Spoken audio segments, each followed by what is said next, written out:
पुण्यामध्ये भरपूर पक्षांच्या प्रचार सभा चालू आहेत, परंतु आज मांजरी बुद्रुक भागामध्ये छत्रपती शिवाजी महाराजांच्या पुतळ्याला हार घालून या प्रचार सभेचं वंचित बहुजन आघाडीचे शिरूर लोकसभेचे उमेदवार यांनी सुरुवात केलेली आहे। आपण बघतोय की हिंदू मुस्लिम वाद हा संपूर्ण भारतभर काही पक्ष करण्याचा प्रयत्न करतात, परंतु या वंचित बहुजन आघाडीच्या माध्यमातून एक मुस्लिम उमेदवार छत्रपती शिवाजी महाराजांच्या पुतळ्याला हार घालून आपल्या प्रचाराचं सुरुवात करताना दिसते। साहेब काय सांगाल, तुम्ही छत्रपती शिवाजी महाराजांना हार घालून प्रचाराची सुरुवात केलेली आहे, याच्याबद्दल काय सांगाल? मी जरी मुस्लिम असलो तरी महाराष्ट्रामध्ये जन्मलोय।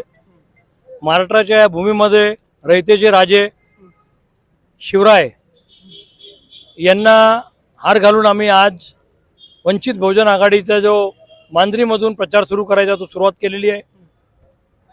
महाराजांना सर्वजण मानतात, तसे आम्ही मुस्लिम लोकही महाराजांना मानतो।